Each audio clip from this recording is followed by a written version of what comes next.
Hello and welcome back everyone to yet another video where I played in the 44th Chess Olympiad. This is round 3 where Denmark were playing against Botswana. I was playing against WFM Masaidi and I think we should just jump right into the game. She decided to play d4 against me. I went knight f6 and she played bishop f4. If I didn't know better, I'd say that maybe she's trying to play the London, and I know that there's a lot of London fans out there on the great internet. So, luckily I knew better. I knew that she wouldn't be playing the London. I played g6, she played knight f3, bishop g7, and knight c3. Not the London, but the Jobava London. Of course, I had prepared this from home. I played d5. And she played h3. Now this h3 move actually isn't very great. What she's probably going to be playing here is that she's going to be playing the move queen to d2. And after queen d2 I had prepared to play the move knight to e4, where after knight takes e4, d takes e4, attacking the knight. She has to go to e5 to make sure that I don't win the pawn on d4. And in this position I wanted to play c5. A tip out there for you. If you're preparing for a game and you're not quite sure what you want to play, then try to find strong players who have played around the same thing. Because for this game, I didn't quite know what to play, but then I found a game where GM Jesper Tubo from Denmark, who was actually also playing in the Olympiad, we were traveling together because we're both from Denmark. He was playing against an 1800 in Blitz. He's a GM himself, so he was quite a lot higher rated. And he had played like this. I saw the game. I was like, okay, if she plays like this, then I will play like he did. So I was inspired, but she started with the move h3, I castled, and now she played queen d2. So when I played the move knight e4, I actually got a better version of what I had prepared. Because let's just see this again, queen d2, knight e4, d4, knight e5, c5. If she played the move h3 here and I played the move castles, we would get the same as we got in the game. And this is a definite improvement for me. So after knight e5, c5, I wasn't worried at all. Now she played the move e3. And I thought, and I was like, what should I play here? And I actually ended up spending 12 minutes playing the move queen to b6. And the second after I had played queen to b6, I instantly regretted it. Because I realized, okay, knight c4, she's attacking my queen, she's protecting b2. If I play my queen to h6, then the bishop is on the same diagonal, and my queen can't go to c7 because the bishop is protecting the square. So I was already getting a little bit, how can I spend 12 minutes and then just miss knight c4? That wasn't the greatest feeling, but luckily she didn't see knight to c4. Instead, she very, very quickly played the move c3. Once again, I spent almost 10 minutes playing the move rook to d8, and after I had played it, I instantly regretted it.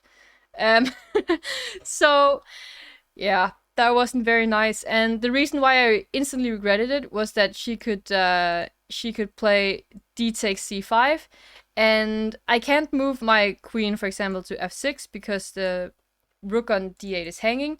And if I take here on d2 and she takes on b6, then she can actually castle.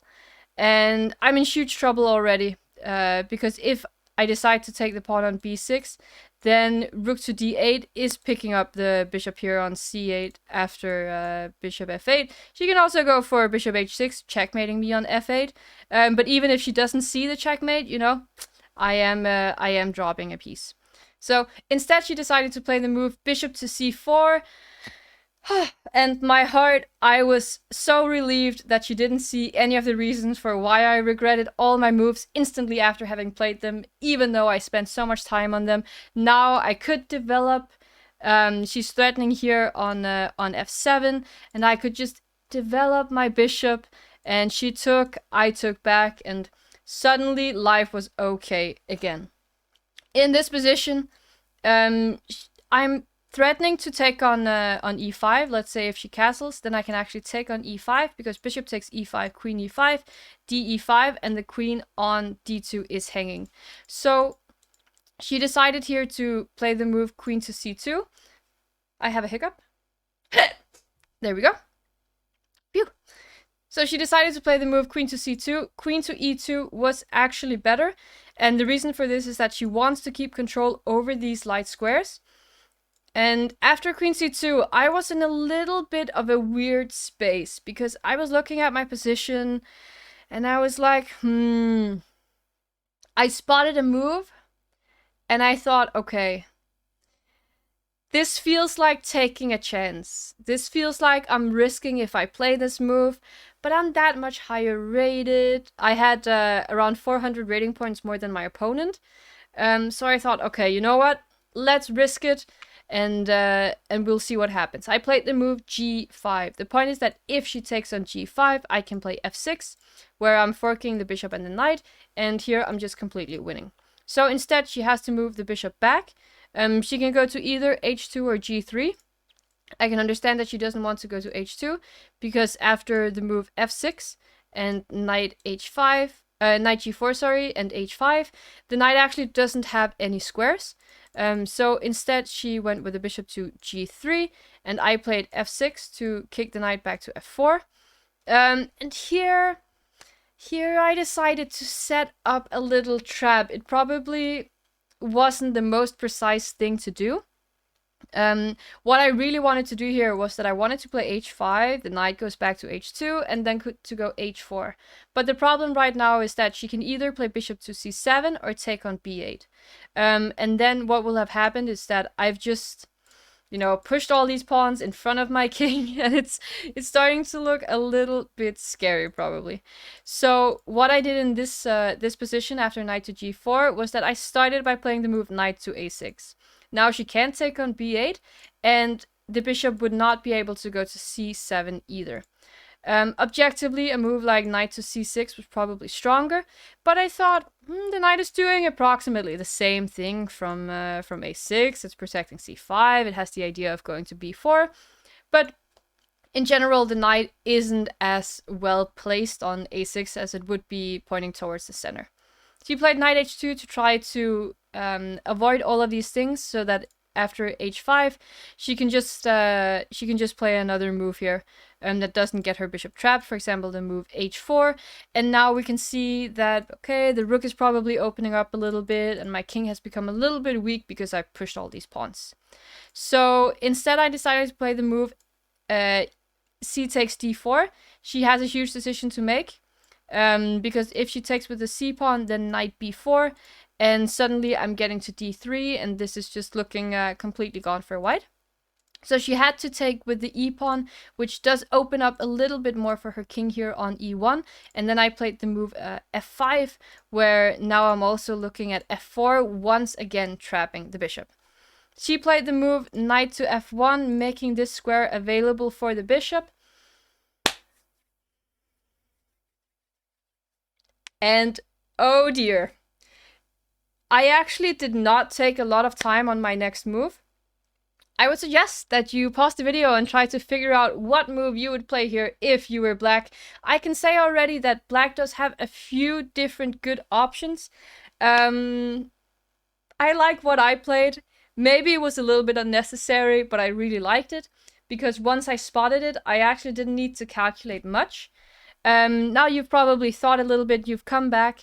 One of the moves that you can play and have a very, very nice position here is the move f4. The bishop has to go back to h2, and we can see this huge center for black. The black pieces there are doing very, very well. But the follow-up here that I played was bishop takes d4. And every time I look at this move, my heart just warms up, just giving away the bishop. What am I actually giving away the bishop for here? The point is that after c takes d4, which she did play after a 17-minute think, is that now suddenly my knight has this b3 square. Queen b3, this b4 and d3 square, sorry. If she plays queen b3, I can trade and give a check. and pick up the rook here on a1 without any problems. Knight d2 isn't trapping the knight because the knight can go back to c2 in this position. So she has to move the queen somewhere else. She decided to go to c3, and now I have the move knight d3 check. The king has to move somewhere. There's a few different options. None of them are really good for her.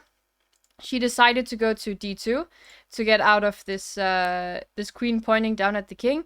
And now I pushed my pawn with f4, blocking away the bishop, making it move to h2. And then I snapped off the pawn on f2. So far, you know, life was good. Things were going great. I had given away a full bishop here.